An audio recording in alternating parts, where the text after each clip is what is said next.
Good evening.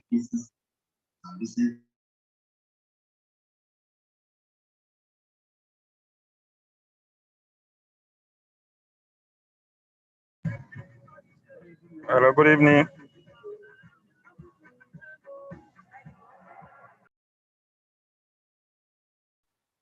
Good evening. Good evening. Good evening, everyone.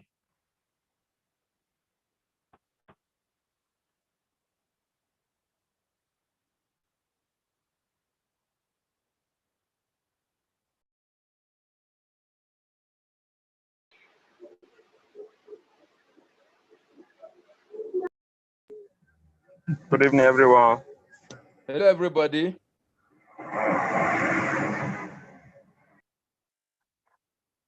Hello. Hello, sir. How are you all? My name is Alester Wilcox. I welcome you all. We can keep felicitating with each other till the meeting starts. Alexa, good evening. Thank you, Mr. Alex. I'm still loyal, sir. I'm as loyal as you are. I doubt your loyalty, but mine is. I doubt your loyalty. More loyal mine than is you very, are. very.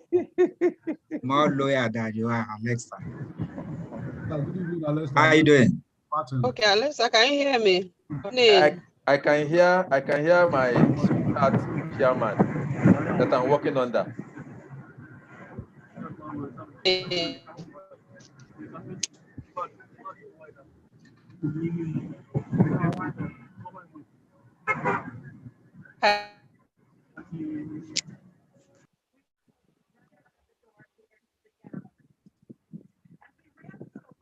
Good evening, everyone.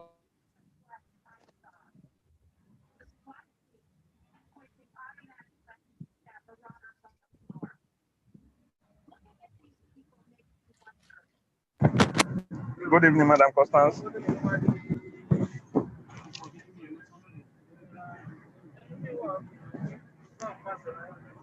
Dr. G, Mr. Christopher, good evening. Good evening, my chairman. Good evening. Good evening. You are welcome. Welcome to. Okay. Udochi, I can see you. Good evening. Good evening, my chair. Sorry, my chairman. I'm not your chair. Good Udochi, evening. online. Udochi, online. My able Jensen. Relationship is not working. No, I can see it's not working at all. It is working excellently well.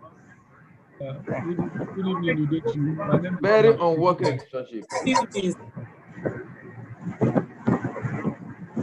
fact, the unworkingness is overemphasized.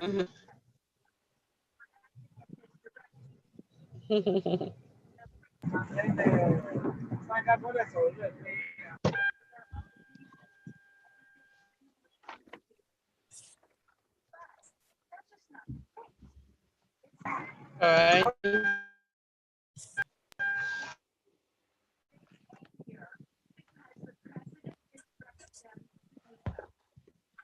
Good evening, Udochi. My name is Martin Ikweta. All right, so we'll just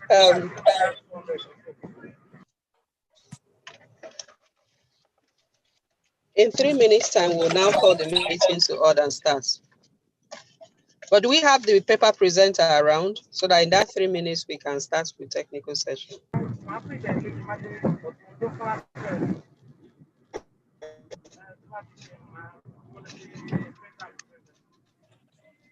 Tesele.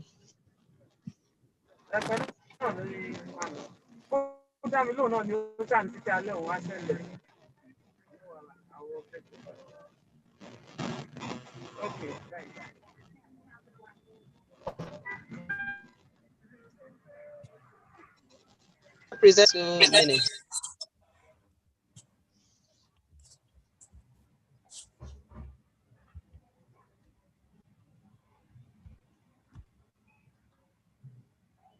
I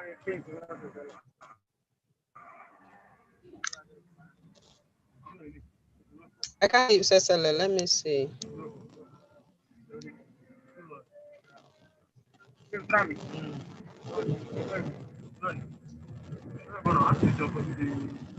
Okay, my present at the meeting, so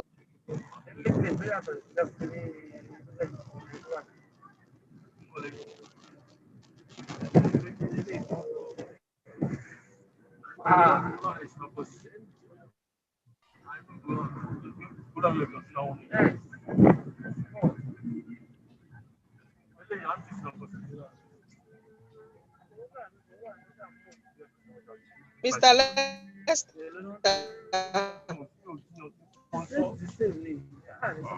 Anyway, what I go myself for the state, the same neighbor, oríṣiríṣi.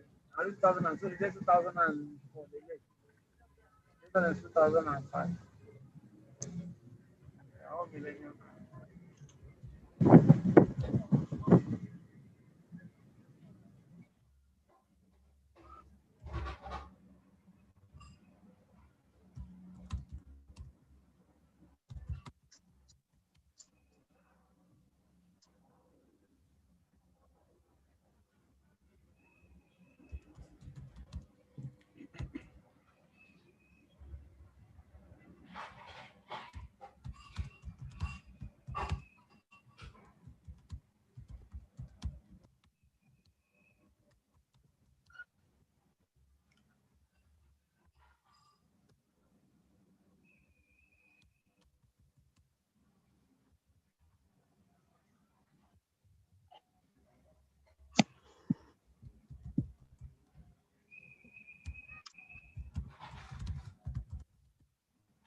Good evening, Prof.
Hello.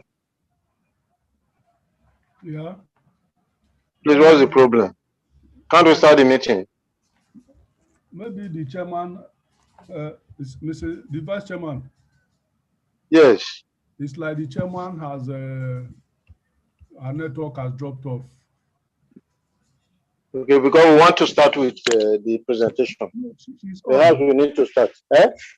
She's on and she's among the participants.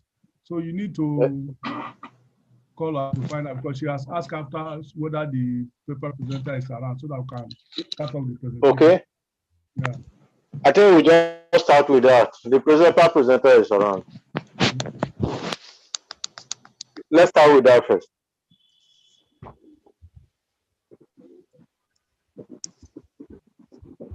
Mr. Vice Chairman. Yes, please. There's an agenda. We have to call the meeting to order properly, no? Can somebody? Where's the chairman? We are 44. We are 44. We are 40. I mean, we are 40. Yeah, 44 yes. is good enough to start the meeting. You can call. You can call the meeting to order. Let's go through the agenda before.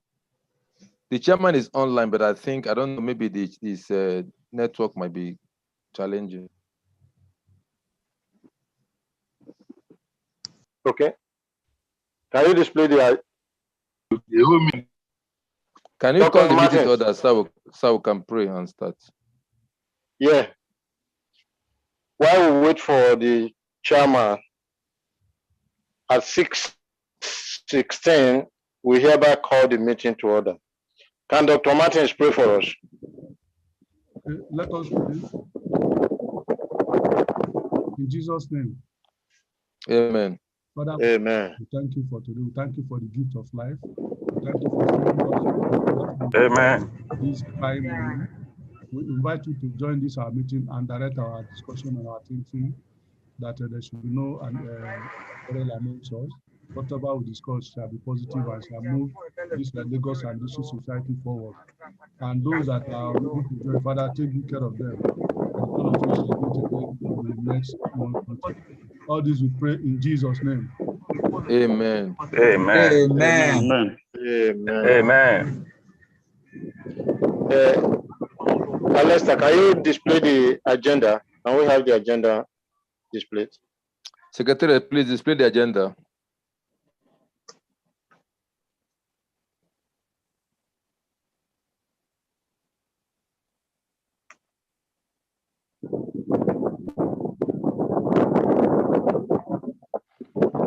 Okay. Hello? Yeah. Yes. Okay.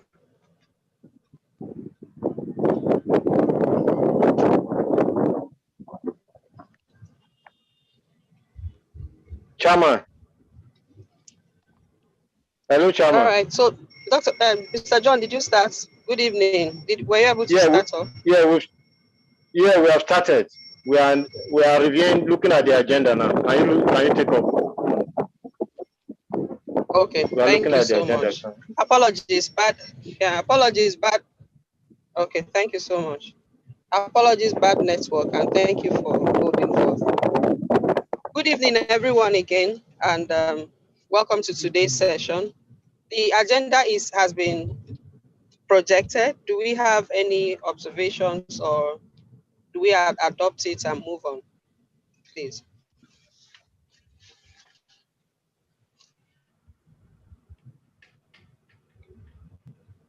Any adoptee, so that we can move on with the agenda. I help to adopt the agenda as presented and as read as well. ICS Your name and membership number. 024691. All right, thank you so much. Supported. Okay, so by supported 8796 $. Membership number 8796. All right, thank you so much. Okay, so we will move on to the first item, which is the opening prayer. Can we have someone take us on the opening prayer, please? That has been done. Already done. Done. Already done? Yes. Yes. All right. Okay, thank you. So, Dr.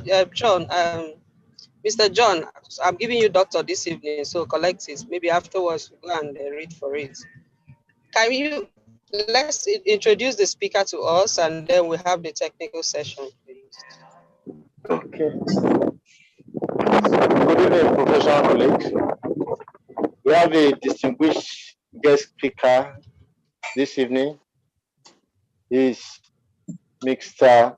Obinna Okafor, FCA, ACTI, MS, MCSI, CAMS, MPMI, FCIN, MSc, MBA, and the BSc. Oh, good.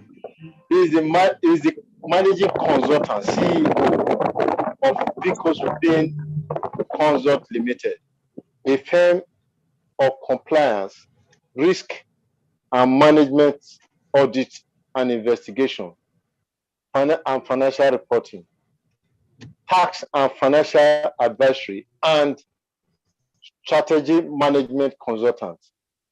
He is a fellow of the Institute of Chartered Accountants of Nigeria, FCA, an associate of the Chartered Institute of Taxation of Nigeria, ACTI, a fellow of the Compliance Institute of Nigeria, a member, Chartered Portfolio Management Institute of Nigeria, a member, Chartered Security and Investment of UK, and certified anti-money laundering special camps of USA. He holds a BSc in accounting and MBA marketing from the University of Lagos, and a master's MSc in accounting from University of Education, Ghana. He also holds a certificate of completion of internal audit school from MI Institute of UK, and a safety professional, having obtained level 3 of health and safety and environment certification. Ladies and gentlemen, join me to welcome Obinna S. Okafor, FCA. Thank you. Thank you very much for the elaborate introduction. Welcome, Mr. Obiora. Obinna. Dr. John. Welcome, Mr. Hey, Obinna. Dr. Obinna, welcome. The chairman has given you a doctor this day, so let me start addressing you as Dr. John. Okay, good evening, professional colleagues. It's my pleasure to be in our midst tonight to discuss with the short time we have to discuss on corporate governance. And I was asked to talk on digital development on corporate governance and what are the roles we have as professional accountants, how does it impact us, are there opportunities we have, and so what are the things we are supposed to be doing as professionals, and what are the opportunities we have to take advantage of.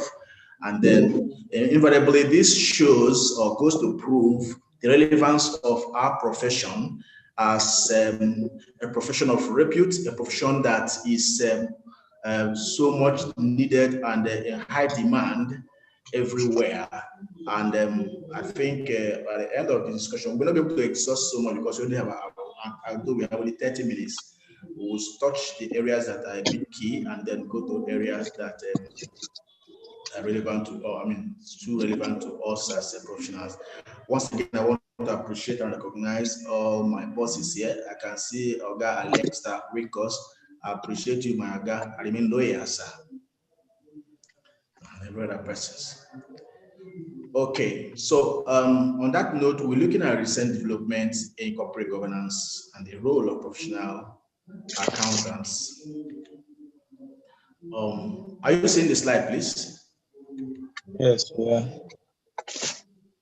Okay, so I can go this way, or should I go on slide mode? Yes, let me see if I can put on slide. Can this better? All right, so we'll be looking at shortly, briefly, the preamble and definition, the convergence between Financial Reporting Council, National Nigerian Code of Corporate Governance, and that of the SEC Corporate Governance Guideline. They will look at the structural highlights, the key pillars of these guidelines, and then our roles and the opportunities available for us as professional accountants. Now, by way of definition, Code of Corporate Governance is a standard of best practice that governs the operations and activities of organizations. Now, we're talking about best practice here because it is something that you will be able to discover and identify or see being operational every part of the world. It's not as if human being naturally have the likelihood of doing things his own way or going above board or beyond boundaries if there are no defined rules, defined code of conduct that guides operation and all of that. So because of this now, it has come to be realized that most institutions or entities that were left to be run on its own terms by its own way does not survive the test or does not stand the test of time. So the best way is such that it was now come to define that what are the best practice, what are the best way to govern a system, to govern an entity that will make it stand the test of time, that will be able to move it from one generation to another generation. Most of the things we have seen in our climb here is because if you go to business schools, you realize that I don't think there's any school, any company yet in Nigeria or in Africa, to so to speak, that are used as case studies, because most of the companies we have here are still in the first generation. You have not seen them migrate from the fourth generation to second, third, fourth, and fifth generation, and like have survived the test of time. So most of the things that have been discovered is the failure of corporate governance, where one single person takes decision and every other person queue in that regard. So, and therefore it has become very key that as professionals that we need to understand how this thing works, what have been defined as best practice. And when you discover a deviation from what should be in your system, as professionals, we have the duty, we've got the responsibility and the role to draw the attention. Remember, I said draw attention. I didn't say to attack or to fight. I was one of the trainings in the youth, and one of the professional colleagues that from, I can't remember the country he came from now, he was giving all his woes and all his trouble, the problem he was facing in the office and all of that. I would discover that his approach to drawing the attention of management and the board to things that were not supposed to be done or the right has to be done was wrong. So you can be saying the right thing, but in the wrong way, and because of that, your advice may not be taken seriously, to be viewed from the soft part of it and the real thing.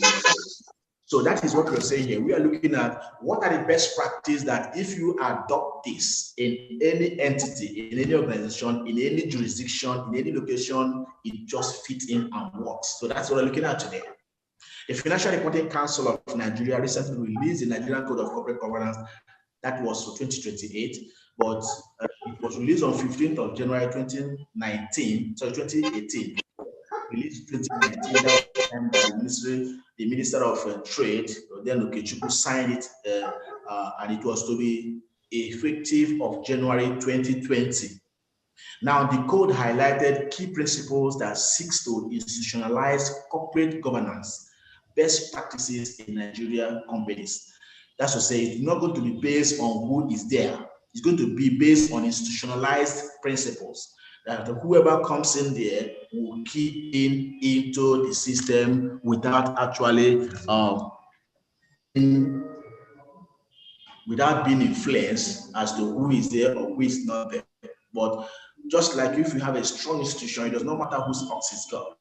What we're talking about, that institution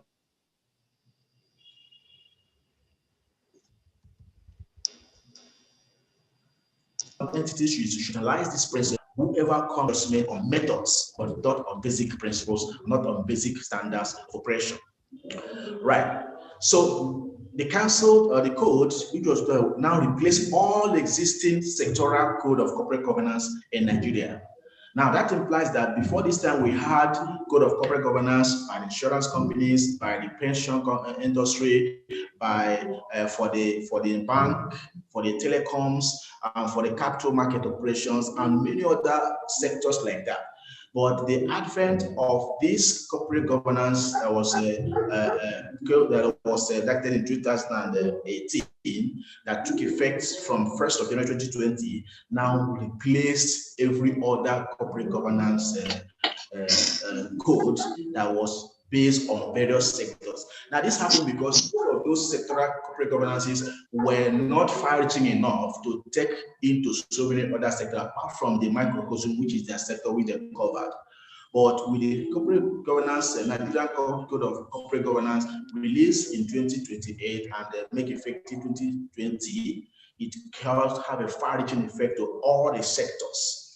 But subsequent to this time, the recent Code of Conduct that was released was that of the capital market that was released by SEC. Now, this was meant only for the public companies. They are required to comply with the provisions of both the Nigerian Code of Corporate Governance and that of SEC Code of Governance guideline. But that took effect from January this year, 1st of January 2021. Now, why does SEC has to come out to do this? Now, that was based on the peculiarity of the capital market, largely to obtain, it was also to obtain from the earlier code they had in 2011. It is intended to add to the standard. Are we all hearing? Yeah, we are hearing. Okay. Can I go on, please? Go ahead. All right. So it was intended to add to the standards of transparency, accountability, good corporate governance of companies without unduly inhibiting enterprise and innovations. So that is also what it came to be. It gave some leeway of flexibility where initiative and personal judgments are being allowed to, but there are specific laid down principles and guidelines that also came up with. So the corporate governance, Nigerian Code of Corporate Governance is applicable to all sectors of the economy, and we're going to see the applicability of it as we go along. So the most recent Code of Corporate Governance that was released, that of the SEC, and took effect from January this year. So we'll be discussing only these two Code of Corporate Governance, which is have a far-reaching effect in all entities in the system, or in almost all the entities in the economy, and also having a far-reaching impact on our operation, in our existence, in our activities as financial, as accounting professionals. So the convergence here, we're talking about the entities that, the entities that are affected by this Nigerian Code of Corporate Governance are, number one, all public companies, whether they are listed or non-listed. Number two, all private companies that are holding companies of listed companies or other regulated entities. Take, for instance, now, many companies are coming up as a holding company. Now we have First Bank holding company. Other banks within the holding company become subsidiaries, become private companies. I think we also have Heads Holding and so many other companies that are coming up. So whenever they have that, once their holding company is a listed company, every other company that are private within it, they are subject to this guideline. And also any company that is regulated, whether publicly or private companies, they are all regulated. They are under this control of the Nigerian Code of Corporate Governance. Now, the essence of all of this is because you begin to understand whether the company where you are working as either an employee or as a consultant or as an auditor are supposed to be complying with this code. It's important you understand that and know the category where they fall in, and then know where to and how to advise. That's the only way you can be seen to be adding value to your employer as well as your clients. Now, number three, also companies that are affected are all concession or privatized companies. Companies that are privatized from the government to private entities, they are subject to this Code of Corporate Governance. Then also all regulated private companies, that is to say, private companies that file returns with any other regulator other than Corporate Affairs Commission and Federal Revenue Service. It does not matter that the company is not listed, it's not a publicly quoted company or whatever, but once they have regulators. But once they are supervised by a non-regulator, such companies have come under the purview of the observers of Nigerian Code of Corporate Governance.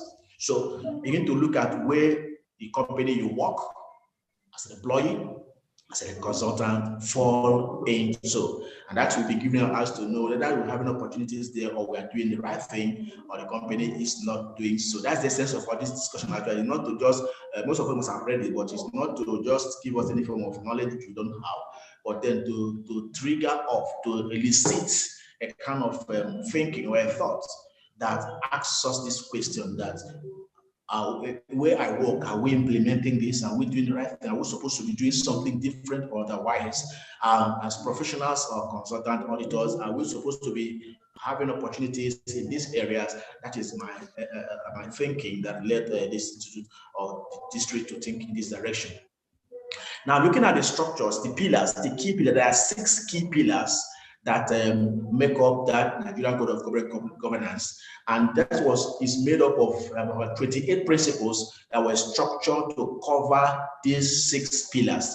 And then the first pillar, the first focus of the whole thing, the principles were all grouped into various these categories. The first one is the board of directors and the officers of the board. Now, the code requires that there should be a mix of the members of the board, both executive directors and non-executive directors, as well as independent non-executive directors. That is what these abbreviations means. Now, this code is using the word sufficient, unlike the previous codes that were issued by various sectors. Those one gave specific number of minimum and maximum number of directors that a company should have. But I think this code now try to realize that you can't give that one cap fit all. A small company doesn't have to have a particular number of directors. A big company, medium or complex companies, depending on their mode of operation. So they use the word sufficient number of directors. But there must be a mix between EDs and non-executive directors. He also gave the issue about the position about the chairman. The chairman who leads the members of the board. He's the first, the leader of the board. And he also gave a directive that in the instances where people, sometimes it was common in our Nigerian climate here, where somebody will leave the position of managing director CEO, he next becomes the chairman. The code now have some restriction of about 3 years cooling period. If you must migrate from being the CEO or MD CEO to a chairman, it must be after 3 good years before such a person become a chairman.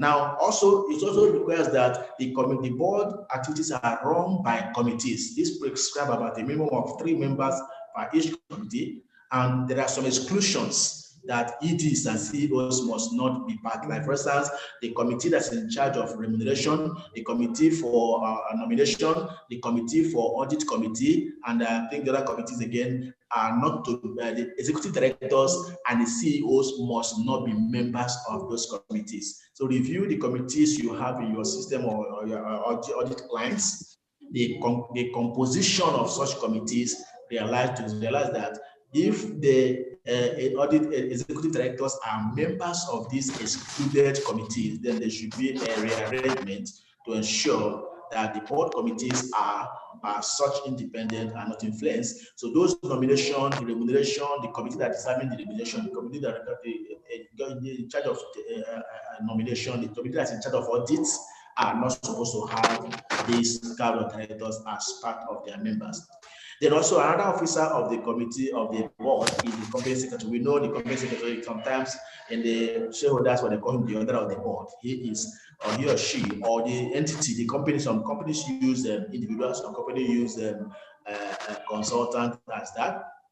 And even as a chartered accountant, we are also entitled to be company secretary. So that is also possible as consultants. So those are one of the members of the officers of the board.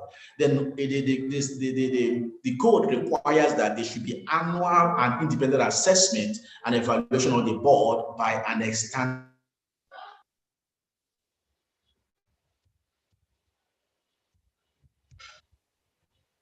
consultant. That's the business for us there. As we've done a few of such to some companies before this time, so we can collaborate in that regard. So it's expected that at the end of each year, there will be an assessment, evaluation of the performance of the board by an external consultant. That is a requirement on the Code of Corporate Governance. And so many other requirements like that. Then the second point are the assurances. For Principle 17 to Principle 20 focuses on risk management framework and then effective internal control. Looking at it, one of the things that the real assurance providers here are, number one, to have an independent internal audit system that will carry out a risk-based audit on a regular basis. And such independent audit system must have appropriate reporting line, which is to say a reporting line that goes directly to the audit committee, functionally to the audit committee, and operationally to the managing director. Now, such independence must be maintained in such a way that there must be, the competencies and operations of the board or the internal audit must be assessed at least every 3 years to know how the effectiveness and efficiency of the internal audit system. That's another opportunity for us there.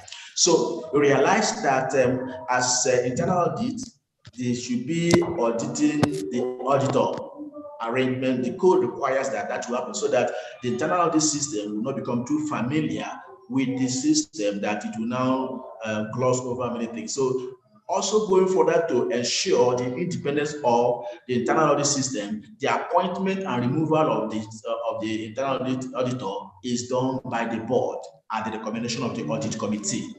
So that provides a very strong coverage, a very strong defense, a very strong protection for the internal auditor to be able to do his job or her job or their job, depending if it's a source, without fear of being kind of molested. Then also talking about the next other assurance expectation was external auditors. External auditors are now expected to stay a maximum of 10 years, and they will only be eligible to be appointed again after 7 years from the first appointment. And where they are, there should be a rotation of the partner in charge of every assignment. After every 5 years, there should be a change of that partner. And it goes beyond that also. I didn't mention this one. Where the auditor has been probably retired, it will stay at least 3 years after before such a person is engaged, either as a director or in the company or anything like that. And also, this also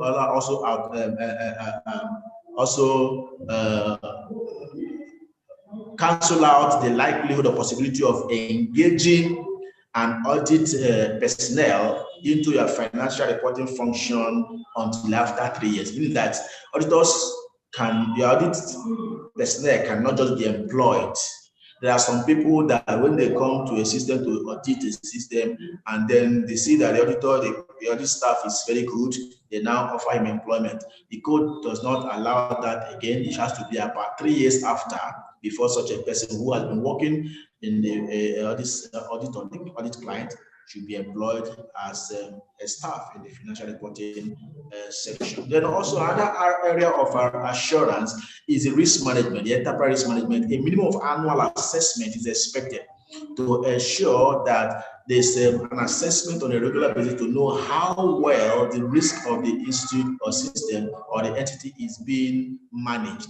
Ideally, at the end of the whole thing, the internal auditor have to provide assurance over all other assurance functions to show that, number one, the risk management system is being properly managed and implemented. Then also the compliance function also is being carried out as expected.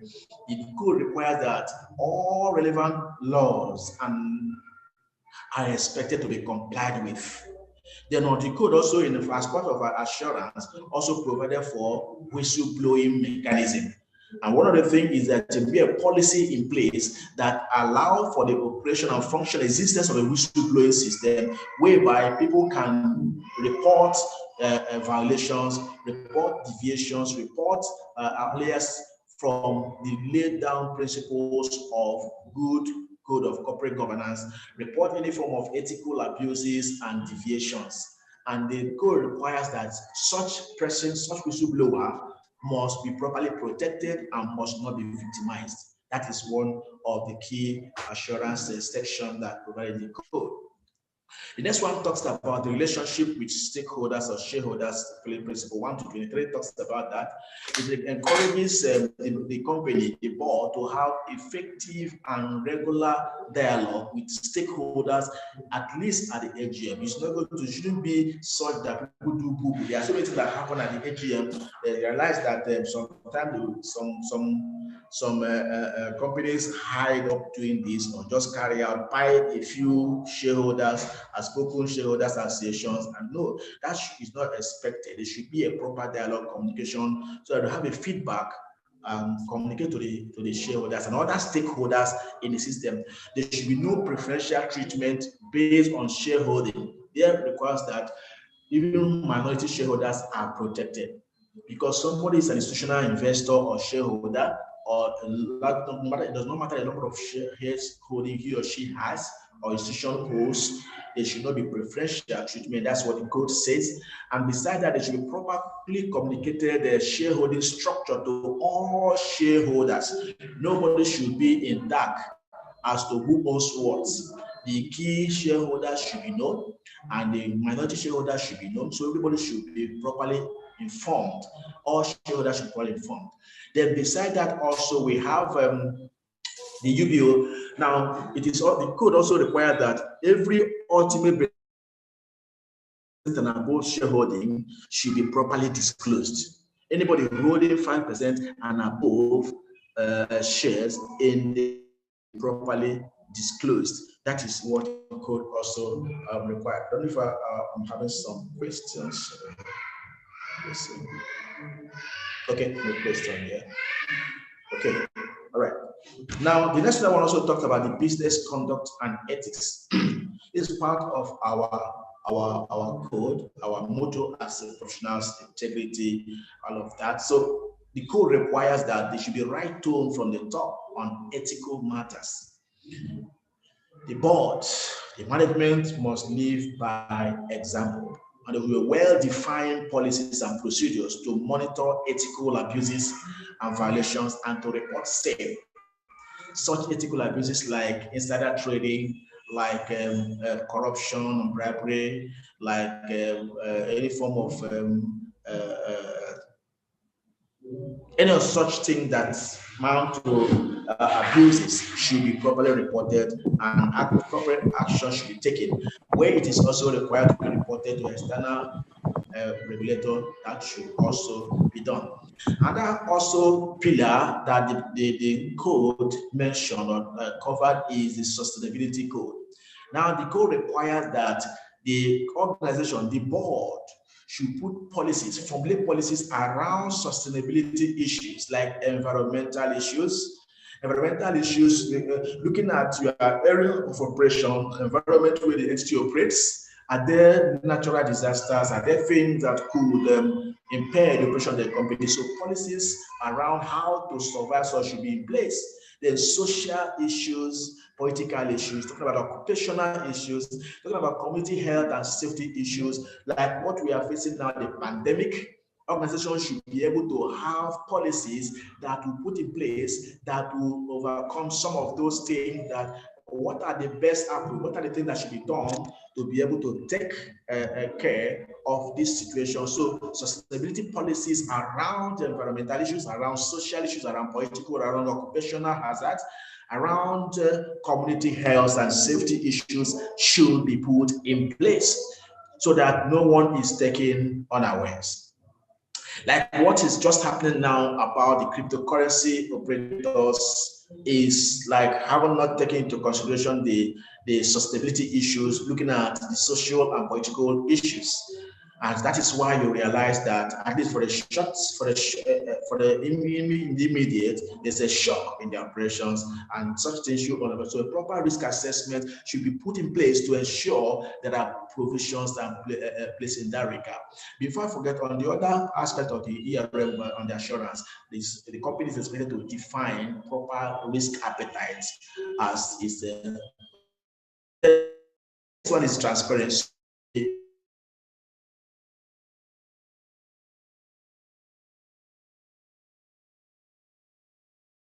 Principle 27 to 28 talks about adequate disclosure and communication with stakeholders, and also it also allows the board to exercise its own best of judgment and discretion.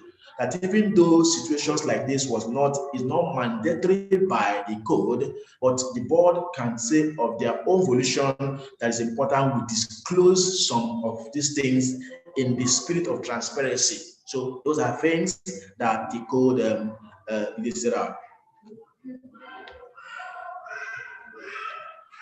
Now, what are the expected outcomes? What was intended to have those codes issued? Number one, it was expected that there will be a rebuilt public trust and confidence.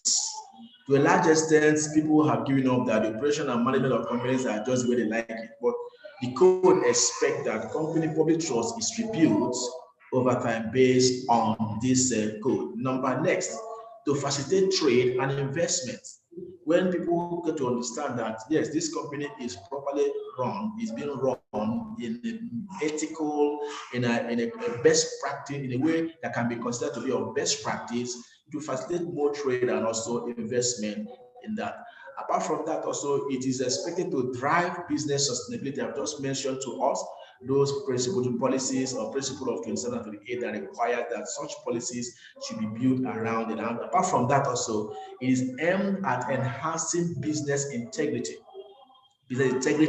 So that businesses are done based on the principle of integrity and ethical standpoint. That everybody knows that it doesn't have to be an angel to be able to do business with you. Everyone knows that this is right and that is wrong, and nobody goes for it. Now, the code also have an overriding philosophy, which is apply and explain principle. This policy means that it's not going to be one cap fit all. One company copies and embed it in every other company. No. A company should be able to apply those codes and should be able to explain how they were able to apply it and how it affects them specifically. In fact, this falls under a risk-based approach, meaning that no one can fit all. You should be able to know the extent to which this code affects you and own company and explain how they were able to apply. And the enforcement of this code is done through the sectoral regulators. That is where the convergence of the regulators and this code came into be. Now, the Nigerian Financial Reporting Council did not specify any form of punishment or sanction or penalty for default or for non-compliance to that code, but it left that for the regulators, primary regulators, as CBN for the bank, as NICON for the insurance, as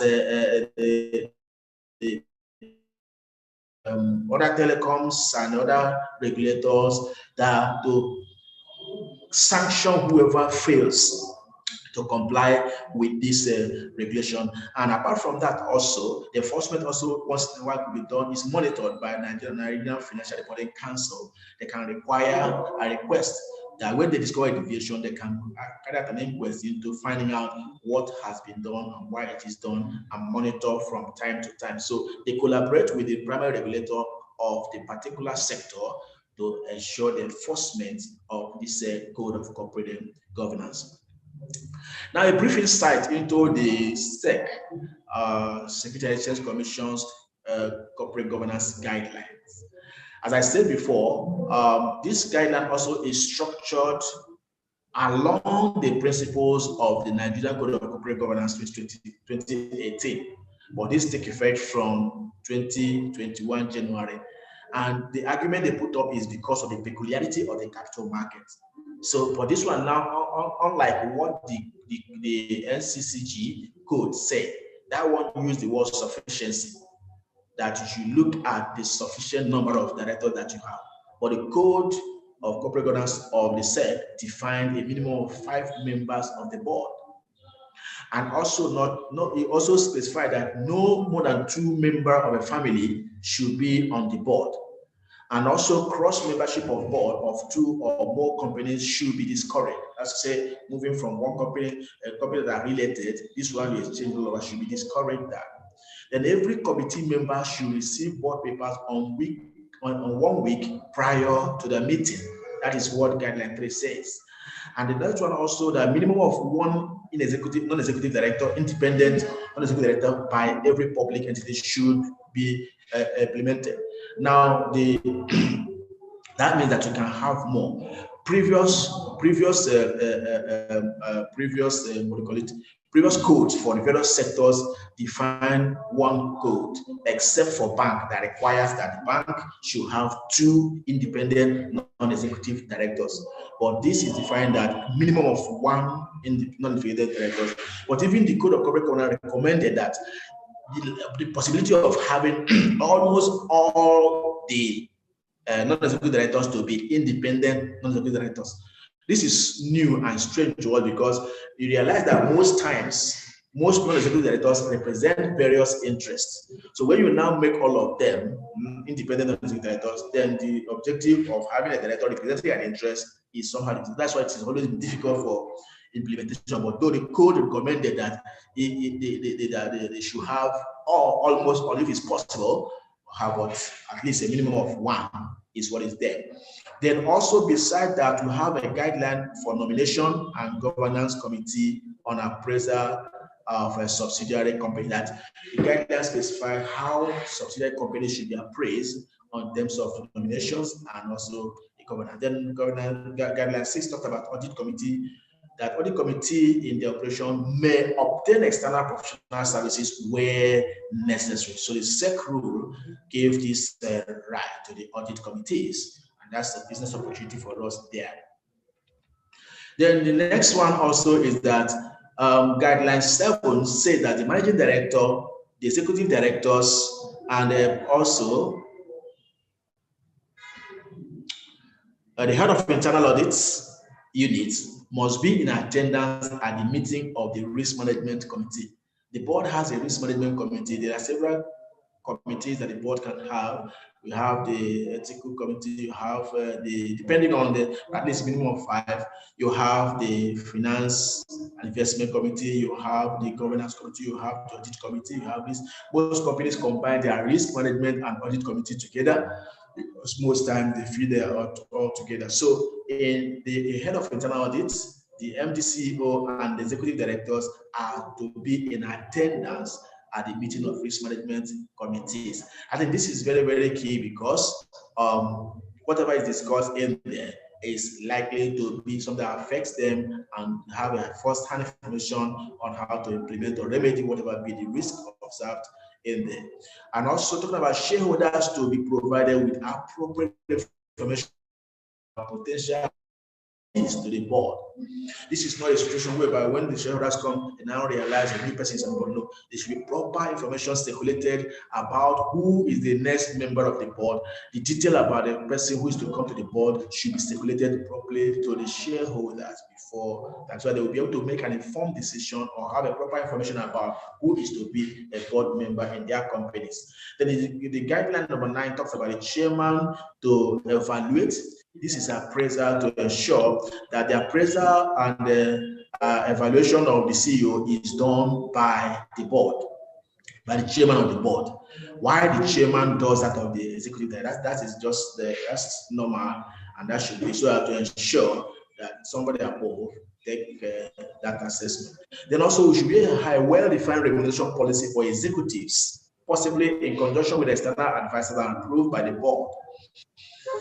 Companies can come up with that. Executives can engage external consultants to be able to define a proper remuneration policy so that it should not be in doubt. Executives know what they're entitled to, and they will know that deviation or going aside from there goes foul or contrary to their terms of engagement. Then also the code, the guideline number 11 provide that there should be annual risk-based internal audit plan on a regular basis, on an annual basis, internal audit should provide a risk-based internal audit plan to address range of broad range of risk, advice on how the assurance will be provided, and also provide information as to the resources available in terms of the resources they need and what's available, the personnel, the competence and experience they have.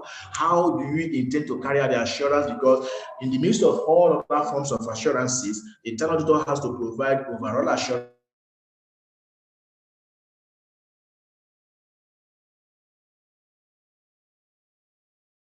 over all other assurance functions. Even the legal units, the internal auditor has a role to play in that kind of, even the overall governance system. The internal auditor has to provide assurance to the board that this is actually being done. So the internal auditor have to provide a risk-based internal audit plan on the various range of risks that are peculiar to the company, and also advise how assurance should be provided and what they need and what's available for such provision. So that means that the budget of the internal auditor should be approved by the audit committee on the board. Then the last guideline is number 12, which is obligation of all. The code requires that all and sundry from the board down have the obligation to comply with the code of business ethics. Now, where do we now come in now as professionals? There was our roles. Our role as professionals and what are the opportunities. In the course of my discussion, I've been able to mention some areas of opportunities for us, and also I'm emphasizing what our role is. Now, if you want to know, let's go back to the expected outcomes. The section that dealt with the expected outcomes give us clearly what our roles are. We should work towards ensuring that our system rebuild public trust and confidence. Our system facilitate trade and investment, drive business sustainability, enhances business integrity. Then another area also of what our role should be is assurance functions. If you go back to those assurance functions, realize that that is exclusive preserve of professional accountants. Look at it under the assurance function here. Both internal auditors, external auditors, risk management personnel, compliance officers, both for those who are employees and also those in professional practice. These are all functions, these are all opportunities that have been provided for us by the code. And we must have to carry out these roles as professionals and prove that we can add value to the implementation of this code. So we need to go back to understand and to study them to ensure that what are you carrying out your role as expected. Assurance providers as professional accountant, every area. In fact, the form to be filled, there is a specific form to be filled as released by SEC. About 2 or 3 of them are to be filled by professional accountant. One, the company secretary. I'm putting company secretary there is as because as a professional accountant, you are qualified to be a company secretary. So that could be, even though most times lawyers that do that job. But that is one. Then number 2, the chief accountant or the chief finance officer or the CFO, yes. Then the next person is head of internal audit. So we have a role to certify that the company, everything that the company have filled up before that time, that this 3 will have to sign before the MD and then the chairman sign eventually. So we have a duty to ensure that those things are implemented. Apart from that, also, we are talking about, look at the roles we have to play specifically under the assurance functions. We have to ensure proper risk management framework and implementation of it, and also effective internal control and its implementation. Mr. Obina. Yeah, ma'am. My time is up. All right. Good evening, Mr. Obina. You're welcome, ma'am. Yeah, thank you so much. Because we would like to entertain some questions from members. You understand? Okay. Do you want to wrap up in 2 minutes so that we can give some time for questions? I'm already done. I'm referring to us the various independent appraisal and assessment required for both the board and internal auditors functions. In the course of my discussion, I listed some areas that the internal board independent consultant are required. So those are the opportunities available for us. So we need to get ourselves acquainted with the provisions of the code to enable us to act and advise appropriately. So thank you. You can now ask a question.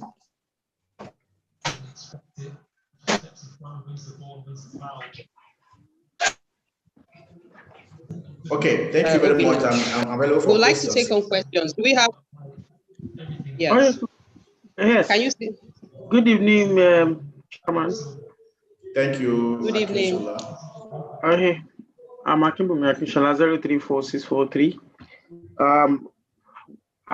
This is a very good paper and well delivered by the presenter. It's a very good one. We appreciate it. Thank you very much. Yes, I have 2 questions. Okay. Or 3. So first one, you're under the rules, the G2. You have said that membership of 2 family members, more family members cannot be board, and membership of cross-board is discouraged. So what does the word discourage mean? That is not specific. So is it prohibited? Because they are not the same. So is it prohibited or as a rule, or because when you say it's discouraged, it means, I mean, I am not the lawyer, but if you go to court of law and you violate, they'll say, is this specific? You said it's discouraged. Does that mean it should not be done? It should not be done. I mean, let's not go there. It is not be done. Let's not go legalistic. It okay, should not be more than 2. Yes. And cross membership of board too. Yes. Should not be done. Yes. Okay, so that means that one person cannot be on board of 2 entities now.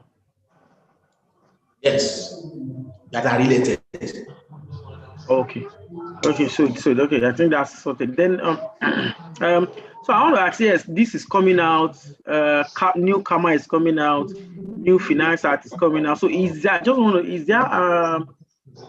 like an overall body watching these things to make sure that they are all synchronized and none of the one is against the other or is not exactly in synchronization with the other?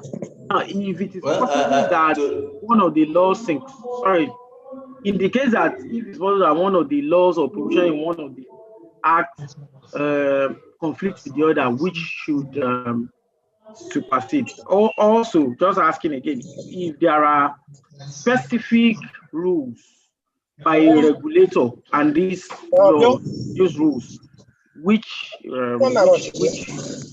should supersede. Okay, as I told you earlier, for now, in terms of a unified body that carries like a bucket or I don't think there's any such thing. Some of these laws come, but I believe there is a cross-fertilization of ideas before they come up. But so far so good. I've not seen anyone that conflicted itself, except a few ones that were raised by professionals from the Finance Act and all of that. But then on the issue about conflict here, we said that this act, that this code replaced, is not going side by side. It replaced the existing regulatory, sectoral codes, right? So anything that is not will now be set aside. But it was subsequent to this that SEC came up with its own, because of that now have some definitions. But you are expected to comply with both of them. And comply with both of them in their company. By SEC coming up with these guidelines, they worked in line with the principles and came up with their own guidelines. Is that right? So there's no conflict in that, but you are expected to comply with both of them. Okay, so finally, yes. So what are so you had mentioned opportunities for professional accountants. I just want to, are there specific capacities to develop? Yes, all of us are accountants, but I mean, are there specific capacities to develop to be able to play into these areas? Or... Of course, you know that risk management is not a general pure, it's something we can do, but you have a higher level of competencies and knowledge you need to acquire. So for you to be able to do that, you have some level of competencies to do assurance function through the risk management function. The compliance function also has much to do, not clearly as an accountant really. You also need to improve yourself in that regard. Lawyers are more better in that, but as an accountant, you can develop yourself more. The audit functions, yes, that is a primary core, but all these other areas, even the company secretariat function. So in all of them, even the risk-based audit, there always need for us to improve ourselves because things are changing, the world is changing, the business environment is changing. So we must just have to be on the move to make sure that we remain relevant in this system.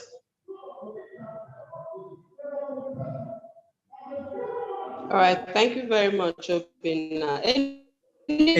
I have a question. Another question, please. Just one more so that we can round off the session. I have a question. Okay, so my Go question goes ahead, please. Can I go ahead? Yeah, go ahead. The floor is yours. Okay, so my question goes to under the area where you listed the entities that is liable to regulation under the Act. I didn't get that. The entities that you listed that should be regulated by the Act. You listed the different types of entities. So looking at the item 4 that you mentioned, you said that entities that are regulated by or that are liable to file returns with regulators other than CAC and FIRS. So my question is, are we saying that entities that file with CAC and FIRS will not be liable to comply with this Act? No, it is taken for granted that every entity files returns to Corporate Affairs Commission and Federal Revenue Services. Are you saying that beyond? Yes, that's to say. Those files with, go ahead. Yes, that it is taken for granted that every entity should file return to these two regulators. But once you are now filing return to other regulators apart from these two regulators, are regulated by this code. Thank you. You're welcome. All right, thank you so much. So, Mr. Obiora Okafor, thank you so much for a well-delivered paper. Thank you, Machi. Obinna Okafor. Obinna, you're actually my friend, remember, 2 of us were together in the training classes. I really, all right. So thank you so much. Okay.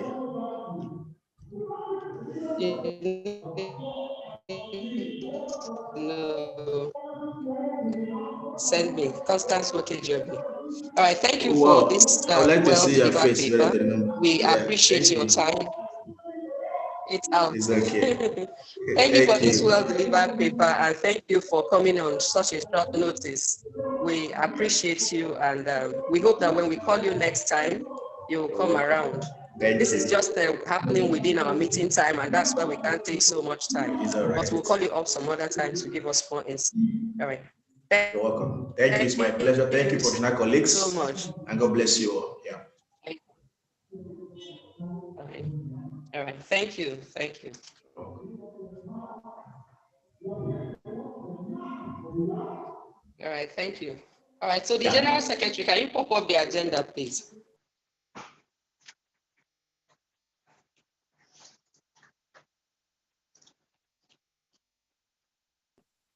Secretary, please put up the agenda. Agenda is coming up. Thank you. All right, thank you. So the next item, reading and adoption of the minutes of members' general meeting, January 21, 2021. But before we move to item Mr. Chairman, we have apologies. Okay, apologies. Before we move to take all the apologies before the reading of the minutes. I would like to just truncate the agenda a bit. So let's take on the apologies. General Secretary, go ahead. Okay, from the Secretary, we received 2 apologies. One from Mr. Gbade Joko, and the other from, just a second, let me get it. Anyway, we'll go to apologies. I will get the other name. So I don't know if another person has apologies to offer.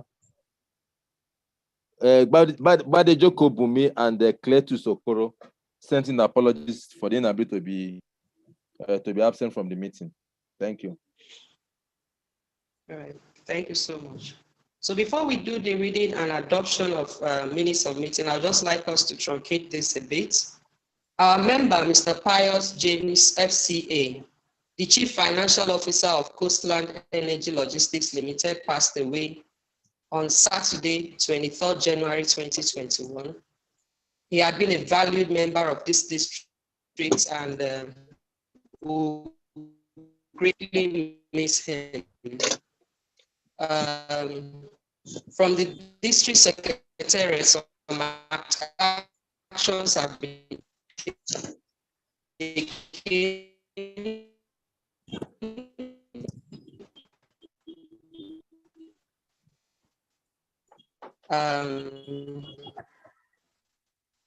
The General Secretary just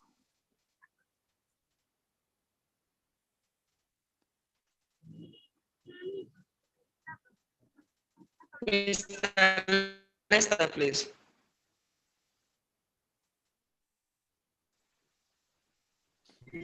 Is it there? Mr. Lester? Sorry, my system goes up and on. My network is a bit bad, so I didn't hear the last statement. Sorry. Okay, the burial arrangements.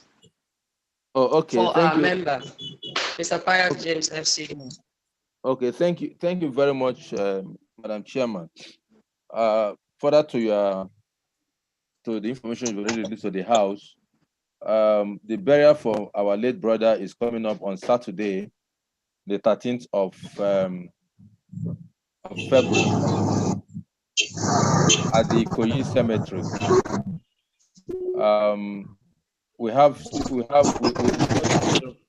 from the family who also said that due to COVID protocols and all arrangements, we can only represent by 1 or 2 persons to the burial. So other issues have been taken care of. The secretary has been informed. The institute has been informed, and letters of condolence has been written to the family. So the burial is for Saturday, the 13th of February at the Ikoyi Cemetery. Thank you, Madam Chairman. All right, thank you so much. Just an update before we observe the needful. We would like to use this opportunity to advise members to please be financially up to date.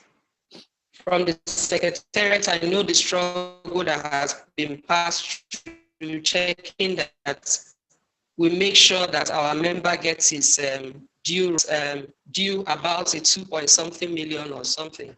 But it has to be backed up with your financial capacity. At every time, please update your financial status with the Institute. And there's a very missing link. It could be 300 Naira difference, and the Institute, the insurance company will say they are not paying. Please, let's our subscription to the Institute that we pay. It's very mandatory. It's a sad one that someone has paid, and because of 300 Naira or so, the person will be denied his due. The family will be denied the due rights. But that should come through in the AOB, but I just say, let me mention it. So please, it's a sad one that Mr. Pius James is not with us here today. For me, it's actually a heartbreaking one because I know very well. I keep seeing him at the left side of the system smiling. And at every point, I'm hearing my chairman, my chairman. It's a sad one to lose such a loved one. He was there at the investiture.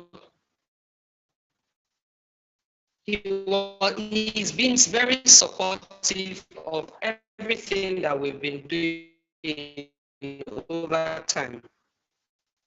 And his family, they are still young. After just a brief illness, it's a sad one to lose a loved one at this time. So please, Father and our colleague, can we observe a 1-minute silence, please?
Our dear Father, we commit the soul of our dear brother, Mr. Pius James FC, and the family of, and his family,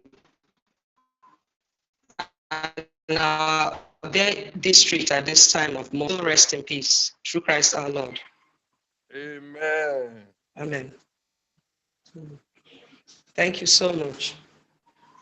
All right, so we will go ahead with the meeting. The General Secretary, please, item 4, reading and adoption of the minutes of members' general meeting. Thank you very much, Mr. Chairman, Madam Chairman. Distinguished colleagues, the minutes has earlier been sent to our emails and to the general platform. Can we just run through them as it projected? Thank you. Page 1, page 2,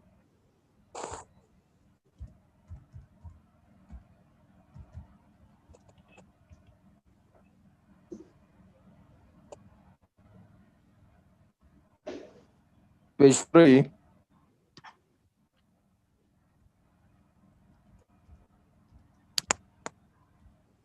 page 4,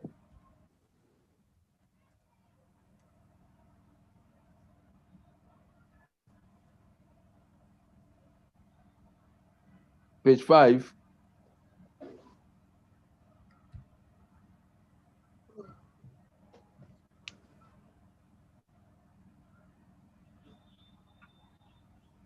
page 6,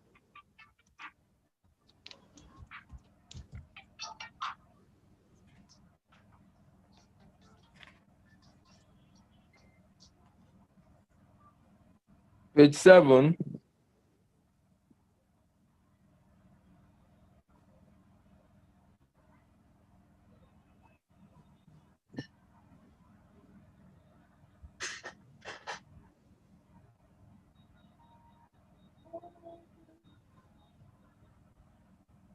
page 8,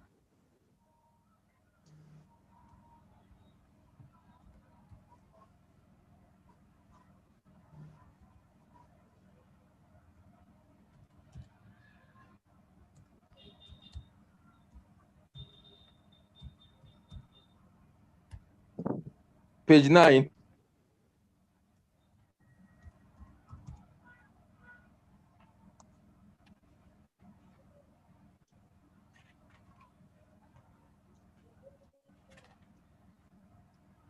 page 9, is that page 9? Okay, page 10.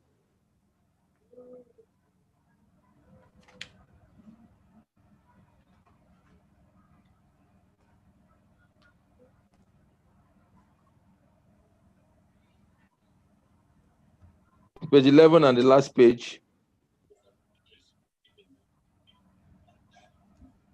Is there any corrections? If there is none, I received a correction from I received an observation from Mrs. or Miss Olorunbi Kafilat Abidemi, whose name appeared on number 60. She corrected the way her name should be indicated, so that will be corrected. That's receiving from Abidemi Kafilat. Okay, that will be corrected in the minutes. I received that through my email, through my WhatsApp. If there is no other correction, can somebody please move a motion to adopt the minutes? Just a moment, please, Secretary. Also observe my name is Ifeanyi Chukwu Osisioma. Is a singular name, not a compound name. Any member to move? That I'm on the floor, please. So I noticed that the name is split Ifeanyi, then space. Are you hearing me? Ifeanyi noted. I can hear you, Ifeanyi. Okay. Okay, so is Ifeanyi Chukwu as a singular name, not Ifeanyi noted, yeah. Chukwu? Thank you. All right, noted.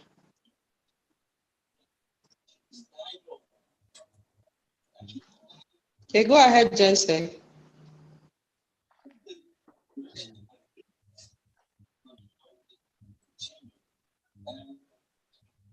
Okay, can we adopt the minutes if we're okay with it? In the absence of any other observation, I, Wanefu Joseph, 3891, hereby move the motion for the adoption of the last minutes.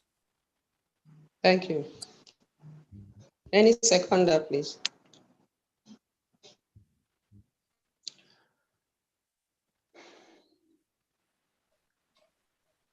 Okay, I second. Olufunmilayo Oduwaye. Your number, please. 5136. All right. Thank you so much. You're welcome.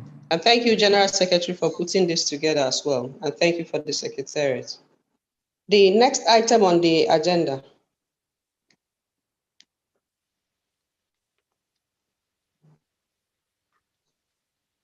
Thank you, Madam Chairman.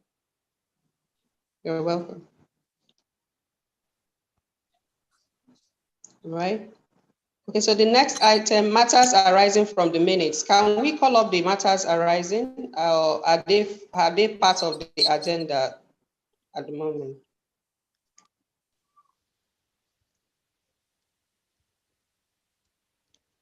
General Secretary. Yeah, we Any have matters arise? Yeah, well, two. from Okay. the minute, we have two matters that are very urgent, that are very, very urgent, that should be taken. So the first is the update on the Western Zonal Conference and the update on the Annual Accountants Conference. So I call on the Vice Chairman to give an update on the Western Zonal Conference. Okay. Good evening, professional colleagues. The Western Zonal Conference is scheduled to hold between March 8 and 11, 2021 at Mowe Redemption Camp. And the actual venue is the Youth Center. It's a very popular place there. And the registration, there are two kinds of registration. You can be a physical attendant, and then you can also attend virtually. Physical attendance costs a little more, 30,000 naira to participate and to enjoy yourself, including good meals. Also, you have the virtual attendance is 20,000 naira. Hello? Hello. It's 20,000 naira, and it attracts Alexa, and it attracts equal MCP, 16 credit hours. So you are enjoyed to attend. Hotels are available for those who desire to stay in hotel. There are official hotels that you can book. Thank you. I enjoin everyone to attend. That's update on Western Zonal Conference. Thank you. Thank you so much.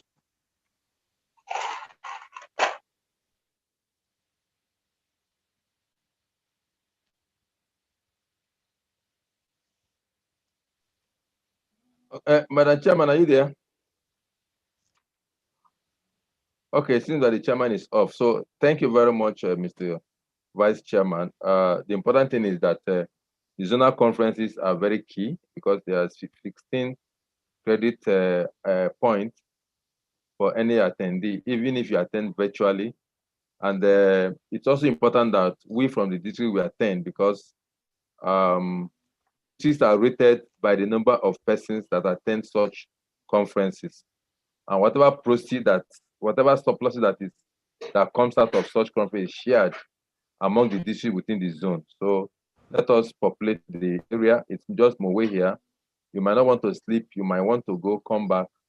But it's also good that we attend. We just came back from the Eastern Zonal Conference that was held in Aba.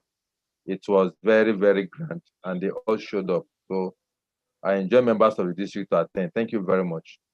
The next item on the agenda is the update on the Annual Accountant Conference. I call on the Social Public Secretary to take us up on that. Thank you.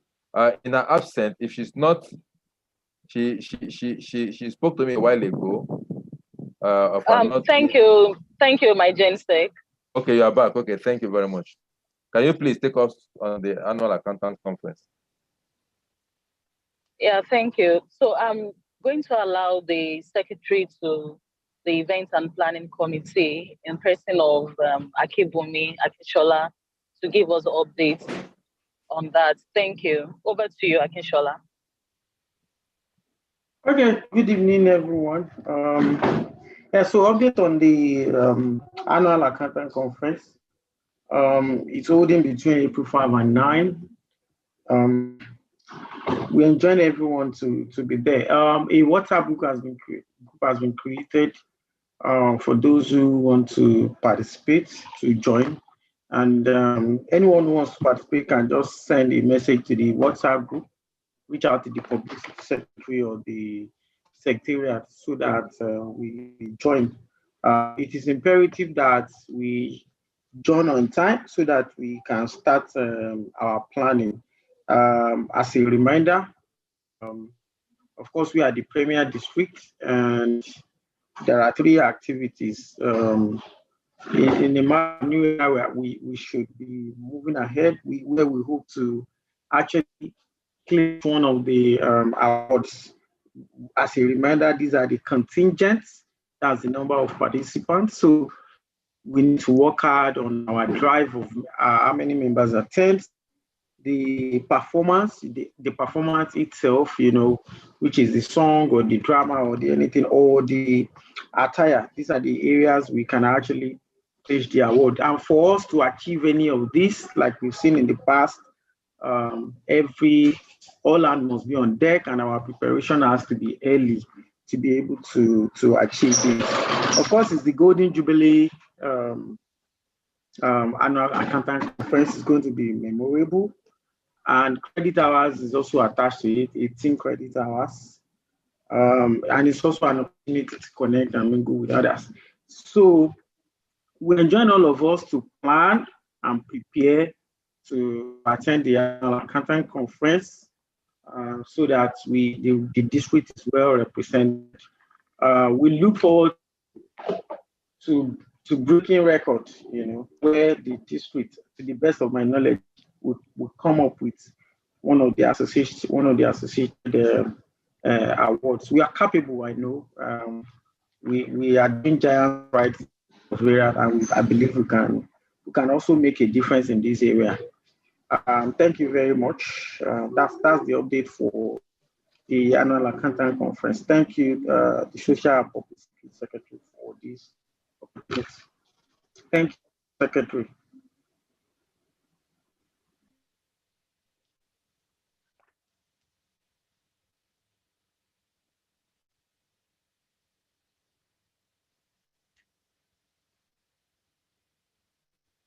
All right. Thank you so much. So, General Secretary, the matters arising are all up, right?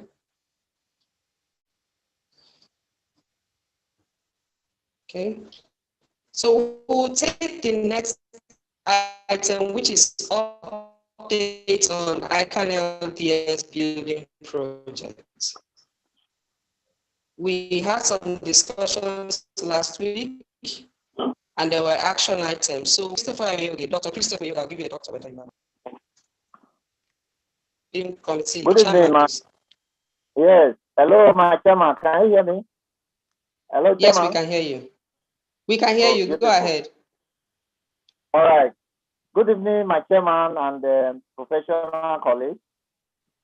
The building project committee is currently reviewing all positions and the concerns, and we have initiated actions, and that will be communicated to this house, general house, as soon as possible. So we thank you, chairman and professional colleagues, for the opportunity you gave us to start this Premier District. Thank you so much, my chairman. Hello, chairman. Hello. We can hear you. Hello. Hello. Hello. We can hear you. Okay. So if you have me, I said that the positions and the concerns, we are reviewing them. And then once we are done, we have also initiated the actions. And we will communicate them to General House. Thank you so much, Chairman.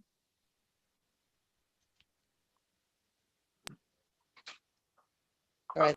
Thank you for your reports, but I think if you can elaborate a little bit, when I mean elaborate a little bit, there were key questions that were asked, even if you have not come up with responses, but just give the House a little brief on the action items you're looking at and what you are going to consider to get back to them, and or in what form the House will want to know.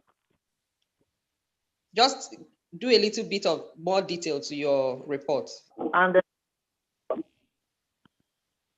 yes, the committee is more concerned about meeting. The House deliberated on this building project. And among the deliberations were levied to members, then the investment models and all that. So the committee took a look at it, and then we have also set up a subcommittee of the project, of the building project, that will also advise us in our next meeting. So the deliberation is going on, the review is going on, and every member of that committee is seriously concerned about it. So we will put all together and then recommend to this House. So once the report is ready, we will be able to advise the General House. Thank you. Thank you. So timing, do you have a specific timing to report to the General House? Is it in the next meeting or within the week? We need to have specifics, Chairman. Yes, the committee will meet again next week, Thursday. So, and if we are not able to conclude on that day, we have to reschedule, because we want to come out with a clear report and the direction that we need to go. So maybe before the next general meeting or the general meeting, at most the next general meeting, you will get a report from us. Thank you. Okay. All right. Thank you so much. I'd like to, don't mind me that I'm putting you through this a lot. I know it raised a lot of debates, but I know our timing is not too much. The House, are we comfortable with that report? Any questions? Just one or two, and we'll let him rest.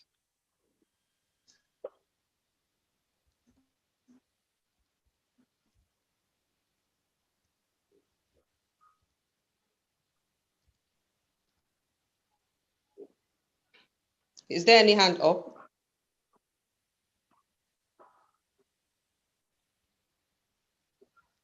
All right.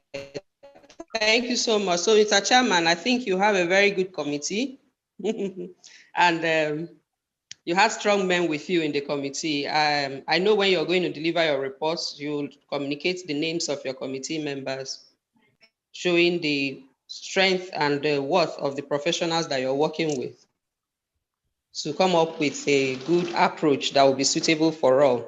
Thank you for your time, and thank you for looking into this matter in a professional and strategic way to get results. Thank you for that. All right. Thank you, sir. We will now. All right.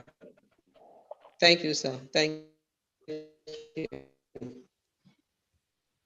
All right. Let's pick up the agenda.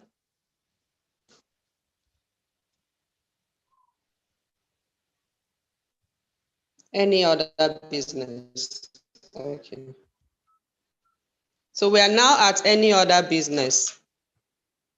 The first item, I know I mentioned it in the beginning of the meeting when we paid our respect to our dear member.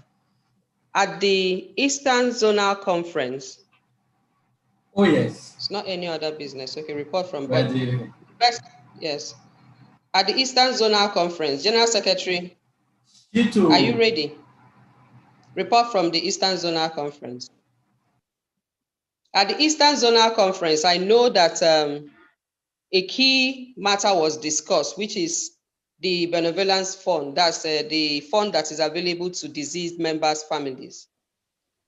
And there were so many issues that were raised that some members were denied, some member families were denied the fund because 300 naira, I'm not saying 3,000, I'm not saying 5,000, I'm not saying 30,000.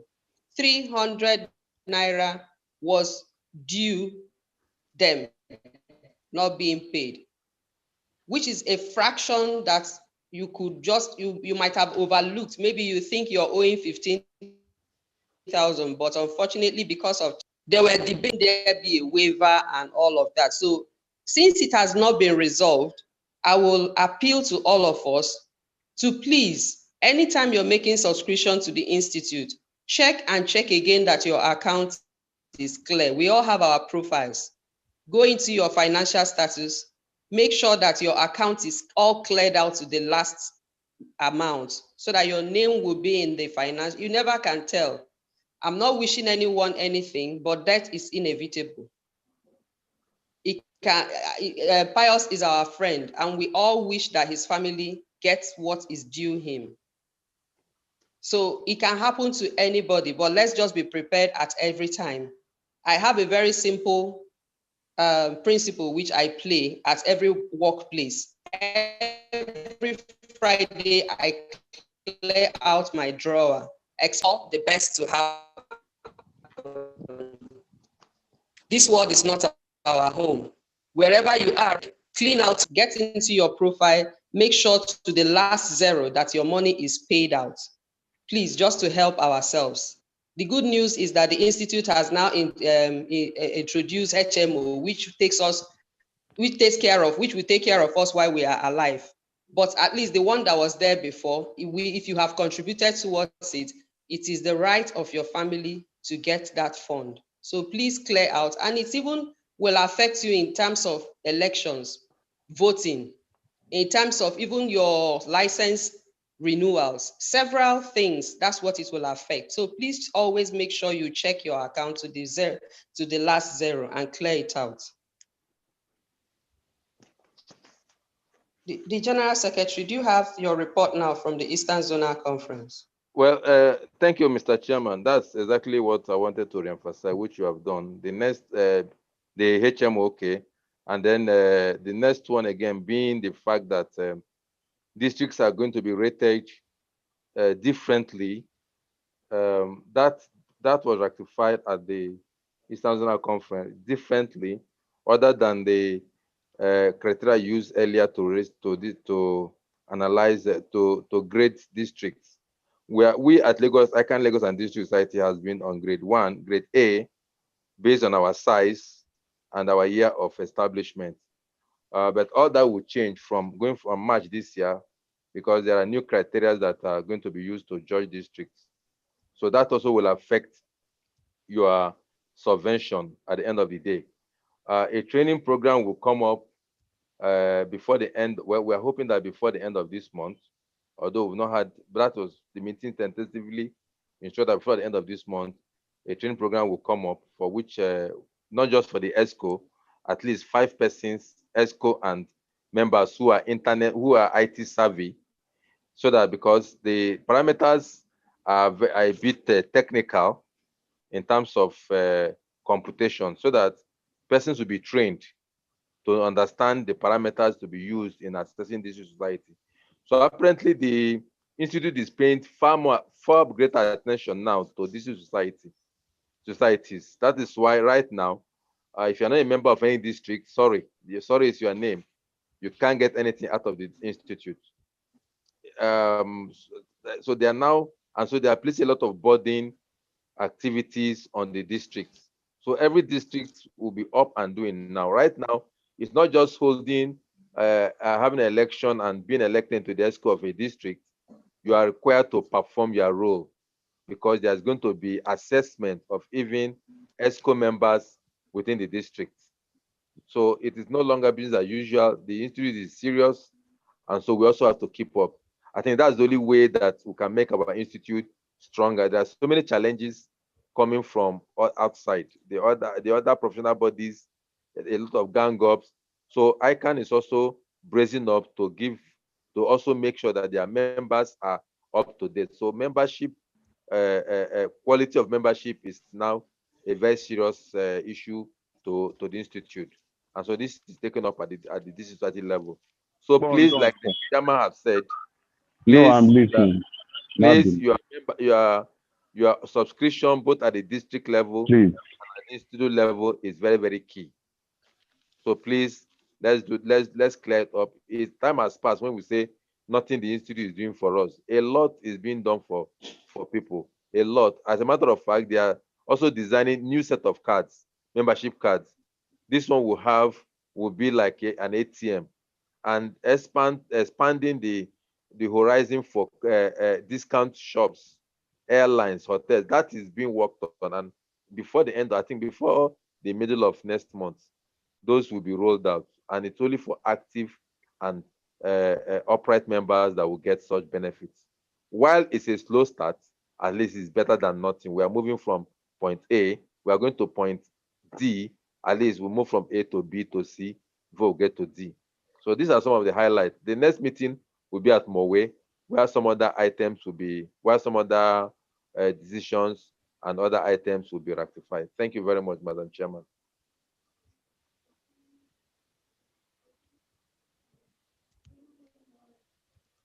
Hello, Madam Chairman.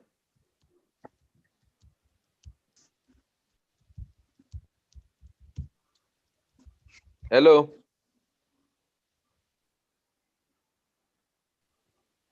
Hello. I think it's like our network has gone off again. Okay. Hello, Mr. Thank you so much. Hello, we can hear you. All right, thank you. All right. Please, if you can hear anybody, just respond so that we don't keep shouting hello, hello, hello. Madam Chairman, over to you. All right, thank you so much, my Jessica. Thank you, and our presence at the Eastern District was well appreciated by the Institute, and thank you too for physically being there on the behalf of the district. I would like to, within the AOB, recognize the council members in our districts. I know this is going to come to them as impromptu. If they are here, we would like to hear them a bit. I need to highlight some of the roles they've been playing in most of these conferences that we've been attending. Our council members speak up for these districts at the Institute. You might see them just in our meeting sitting, and you will think they are not doing anything. Any matter concerning Lagos and districts, you need to go to these conferences and see where our council members are taking it upon them to make sure they defend and get what is worth coming to these districts from them. So in that regard, I would just like them to 1 minute, just say hello and let's recognize them within this meeting. The council members, please. It's Dr. Deji here, Awobutu, and then Hajia, is she here?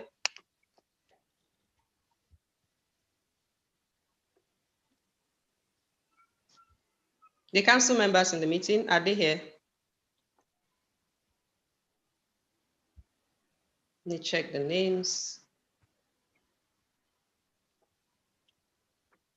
Okay. If, can you hear me? Yeah.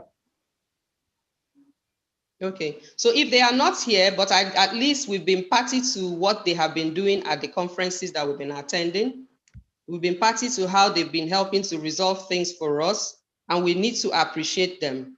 I know most of our members also are upcoming to be council members. If we check out our mainland and Ikeja district, they have quite a number of council members. And what do they do as a district? Is positioning. So in everything we are doing, remember when we came on board, we said rebranding and repositioning. In everything we are doing, we have to be very strategic as a district. You cannot assess from the top when you do not understand what the top is talking about. We have Deji Awobutu, we have Hajia, we have the other one from KPMG as well, Chibuzo is our district member, the council member. Yes. Okay. Anyadeji, yes. The three of them. And we have upcoming council members as well. They have indicated interest, but at the right time, they will be introduced. So what we are saying is, it's a key position which, if we see any of our member moving into that position, should be encouraged. I will employ all of us to back the fellow up and make sure that this district has that kind of representation at the center. Please. They are actually representing our district effectively. We don't want to take them for granted, and we need to really appreciate what they are doing. Quite selfless and making sure that all our matters are being taken care of. Thank you. Do we have any other items under AOB? Anyone from the members before we move into the birthday celebration? Any item, we can treat it now, please. Yes. Good evening, Madam Chairman. Good evening. My name is Augustina Enemwe, membership number 49148. I just need a bit of guidance. I've been wanting to join the faculty in addition to the district.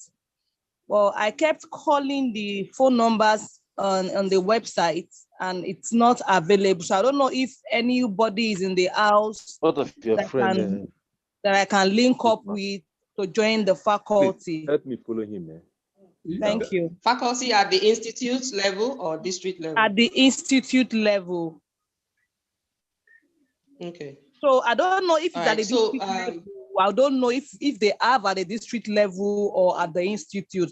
And I think I need more guidance and elaboration on that. Okay. Thank you. So you can, all right. I've taken your number, or let me just private chat me and let's talk offline so that I can link you up to the institute, please. In fact, Chairman, let me also add to her comment that it is actually a requirement of the institute that you should belong to a faculty as well as a district. So that every person present should know that the institute requires you to belong to a particular faculty as well as belong to a particular district. So when you private chat the chairman, she will give you that. She'll give you more insight. Or else you can also private chat me. Okay. All right. Thank you. Yeah, thanks. All right. Thank you. Good evening, madam. Okay, do we have? Hello. Good evening. Yeah, my name is Martin Sobaze, and yeah, go ahead, sir. Membership number 6765. There are some questions asked on the platform that you guys are not answering. But what the question I asked is the slides that were presented in the training just now, will they be shared? Will they be shared for us? Yes, it will. Yes, it will. We will share it to the participants of this training. Okay, that is fine. Thanks.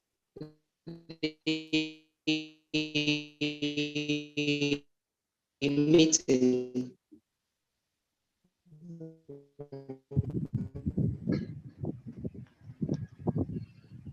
Hello, good evening. Thank you very much. Good evening, Madam Chairman. Can you hear me, please? Any other business? Yes, please. From the members, please. Hello. Good evening. Yeah, I'm Nicholas. Yes, we can hear you. Go ahead, Mr. Nicholas. 23243 is my number. Please, I want to find out about the status of the update on the HMO. I wasn't around for the last meeting, and I don't receive the email. I have not received any other email from the secretary about it. And I'm also not on a WhatsApp group except the messages I get from you. And what's the update on the movement to the new Telegram group? Is it concluded? What's the update? Because I'm not there. If I don't get message from you, I don't have any other message or information, please. Thank you. Okay. Thank you so much. The General Secretary, please. Thank you, Madam Chairman. With respect to the, yes, can you hear me? Yes. We can hear you. Thank you very much. With respect to the HMO, in the last meeting, we announced that the institute, well, maybe they like copying from us. They had gone ahead to also come up with a scheme similar to ours. So it's a broader scheme, and like I said, it was done by the institute for every member, and it has a wider coverage. Although the price is almost the same, I have a wider coverage, and we felt let us collapse our own into the institute's own, because the institute will be run by the bureaucracy, and so the longevity is there. We might leave the ESCO, and the next ESCO might not have interest in continuing. So it's better for us to key to the institute own. So the institute has an HMO program now, and so which the chairman also pointed out. So you contact the secretary, the institute directly, and get yourself enrolled. It's already on, the program is already on. So just go contact the institute and get yourself enrolled. I think it leaves the burden from us, and it makes it wider acceptable by everybody. I think the price is almost the same thing, and then the coverage is also there. So that's the information. I will look for the flyers. I think we will send the flyer sometime. I will look for the flyer in our district society platform, and I will repost it on our platform, and also on the Telegram platform, so that members can take advantage and contact the institute. And see, the important thing here, and fact that nobody prays for sickness, but these are things that occur every day. For a little premium of, say, I think the cheapest one is 18,000 per annum. A little premium of 18,000, you can have a health cover of almost 1 million naira for the year. And with as little as 90,000 premium for a family of husband, wife, 4 children, that's 6. You can have a multiple of 1 million per person. That's about 6 million for 90,000 naira. So please take advantage of it, because we always receive, and let me not say, we always receive SOS messages from members who are indisposed. And so if you have such insurance, you don't need to go beg anybody, go cup in hand. We don't prefer anybody to be sick. We know all fingers are not equal, but please make such advanced plans for yourselves, for your families, so that in case of such, you have something to fall on, and you have something to fall on very, very well. Thank you very much. With the Telegram, we have moved. We are still running the 2. The Telegram is up. If you have not been, if you have not yet on the Telegram group, all you need to do is to save the district number. First of all, download the Telegram app on your phone, save the district number on your phone, and then you'll find us and you just join. That's just as easy as that. Thank you very much. Madam Chairman, over to you. All right, thank you so much. Okay, so in the meantime, sir, give me your cell phone number. At least I can put you on the WhatsApp while we're still adding you on the Telegram. If you can, there are still 3 spaces on the WhatsApp to be added. So your cell phone number, please. Fastest finger. Okay, 070. Okay, I'll send it to you. 07034. 07034. Okay. 11 5663. 5663. Okay, I'll add you before the meeting ends. Thank you very much. All right, thank you. Okay, sir. Thank you so much. Okay, so we'll move to the next item. We have 2 minutes to end the meeting. We always want to stay within our schedule. Birthday celebration. The Social and Publicity Secretary, please. Yes, I'm standing in for the Social and Publicity Secretary. She's on the road, so Okay. I will stand in for Go her. ahead. On behalf of the district, we wish to celebrate and congratulate the following members whose birthday fall into the month of February 2021. They are Adiola Olajide FCA, Aderike Beleyi FCA. Please, if I murder your name, forgive me. Awofeso Adedayo FCA.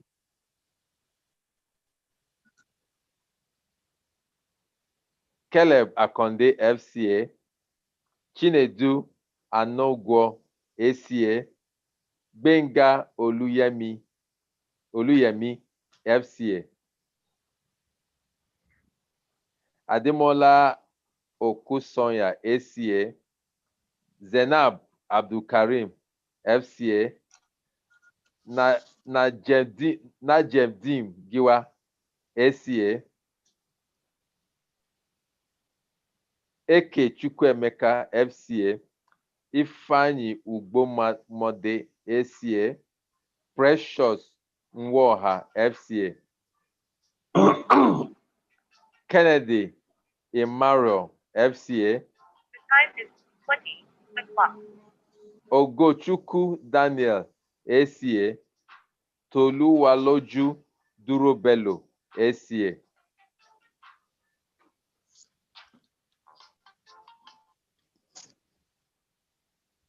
We hereby congratulate every one of them and we wish them many, many more happy returns of the day.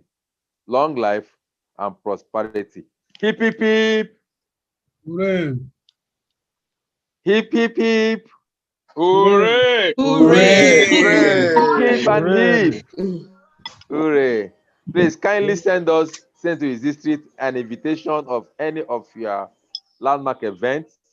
The district is big enough to accommodate you and also very small to recognize you. Thank you very much and God bless you all.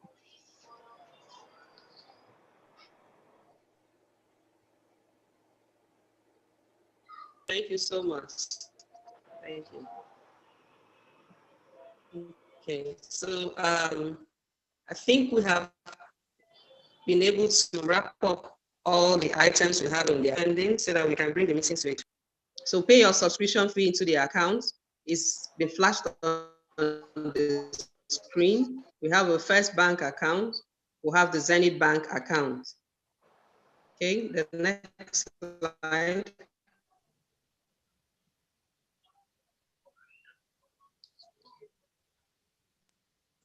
Okay, so donations towards the ICANN building project is still ongoing, while the building projects will, and even sharing that, and when results will come out, at least we'll see the outcome and the progress we've been able to achieve. It's our own building, we'll have to do it. Okay, the next slide. Adjournment and closing. All right, thank you so much. So in the absence of any other business, any other item, can anyone move for the adjournment of this meeting? We don't adjourn, we'll continue being in the meeting. Can we move for adjournment, please? I move. I so move. All right, thank you, Chinedu. Membership 8796. Yeah, I second. The name of the mover, please. The name of the mover. The mover, Dolapo Ali, Bashir Dolapo Ali. Okay. Yeah, I second. Abiodun Dinodu, FCA 22856. Right. Okay, thank you so much, Abiodun. Thank you. Right, so we will want one of the celebrants to lead us in the closing prayer. Zainab, is she around? Is Zainab in the house? Sweetheart Zainab, can you pray for us? No, Zainab. Chairman, Zainab is not there. Okay. Okay, Chinedu is in the house. Chinedu, can you lead us in the closing prayer?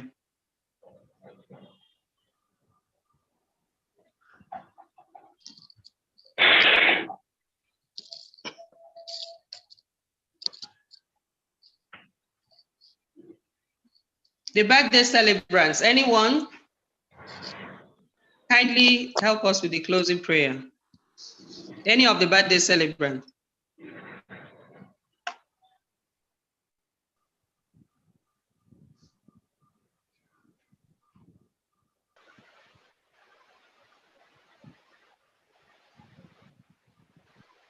This is the month of February where we have Valentine. Are we not sharing our love next to? Okay, I know. I heard something that the men have now told all the women to stop buying boxers and singlets. Madam Chairman, you wonder where you got that information from. Honestly. Madam, why? Why were you told? This Valentine, the men are vexing. So, Madam Chairman, what are you giving us for Valentine then? If they don't want singlets and boxers, they tell us so we can prepare ahead. In fact, the members should give the ESCO members something for Valentine. The members should celebrate their ESCO.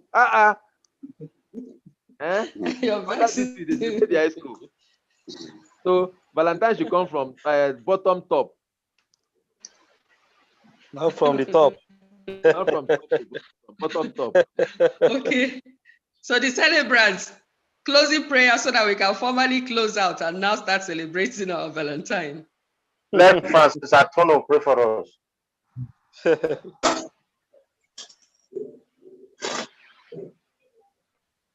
right. Mr. John, please help us with the closing prayer.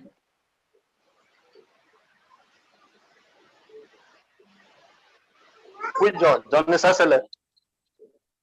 Yes, please. Jesus' name. We don't want to go today.